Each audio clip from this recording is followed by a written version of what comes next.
All right, let's dive in. Today, we're going to talk about something that could totally flip the script on your mindfulness practice.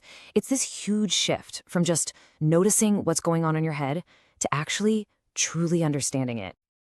You know that feeling, right? Where your practice just feels stuck, like you've hit a plateau. You sit down, you try to be aware, but you end up in the same old battle with drowsiness or your mind racing all over the place. It's so common. But here's the thing. What if the way we're even approaching the problem is the problem? So here's the plan for today. First, we'll look at the problem with just focusing on awareness. Then we'll dig into the hidden obstacles in our minds. After that, we'll get into the good stuff, the art of investigation. We'll see how to put it into action, and finally, how it completely reframes the whole point of the journey. Okay, part one, the problem with awareness. And yeah, you heard that right. Why just being aware might not be enough. So the big idea here is that for a long time, we've kind of put awareness up on this pedestal, right? But in doing that, we've forgotten its crucial partner, wisdom. See, awareness without wisdom, well, it can just leave you spinning your wheels. You're just passively watching the same old mental habits play out on a loop, but you never really get why.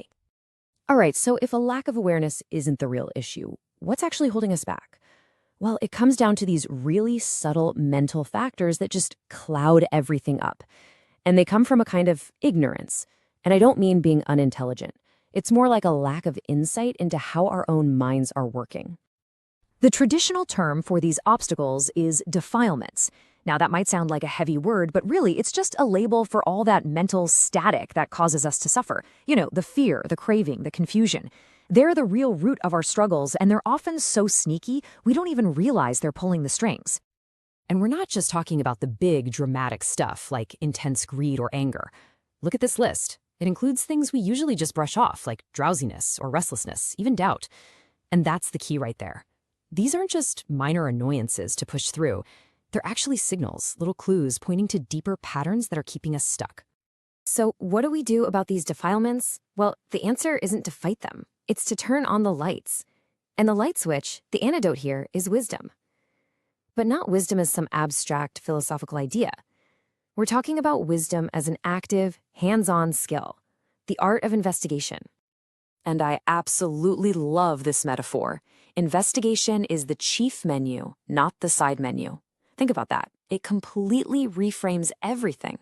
Investigation isn't some special technique you use only when you're having a hard time. No, it becomes the main course, the heart of the practice. It's the number one way you engage with your own mind.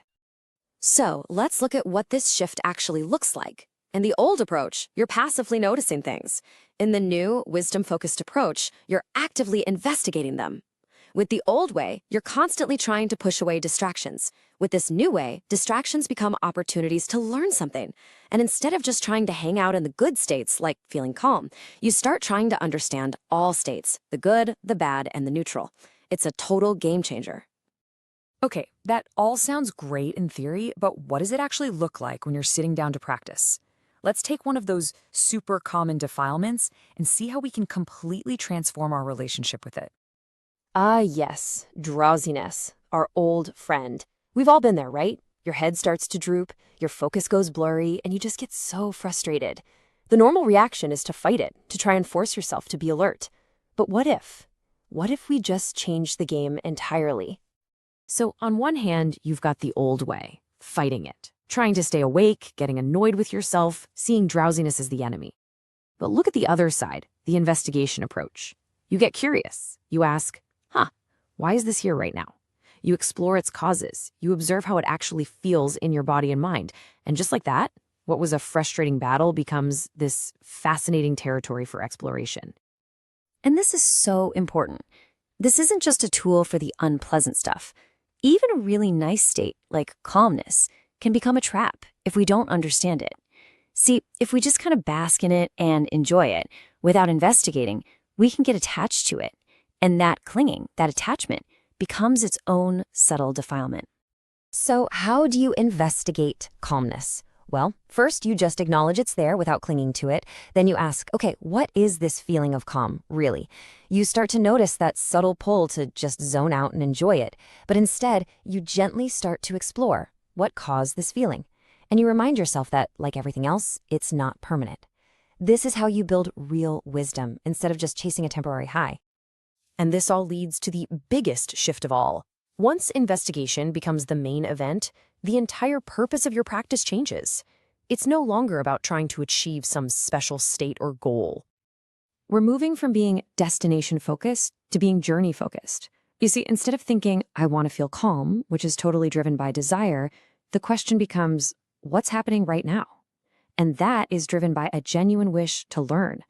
That simple switch is the difference between a practice that's fueled by struggle and a practice that's fueled by wisdom.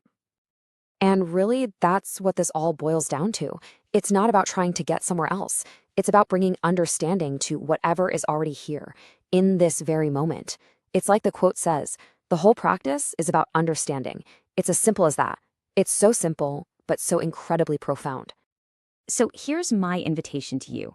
The next time you sit down to meditate, or honestly, even just as you're going about your day, maybe don't just try to be aware, try to be curious.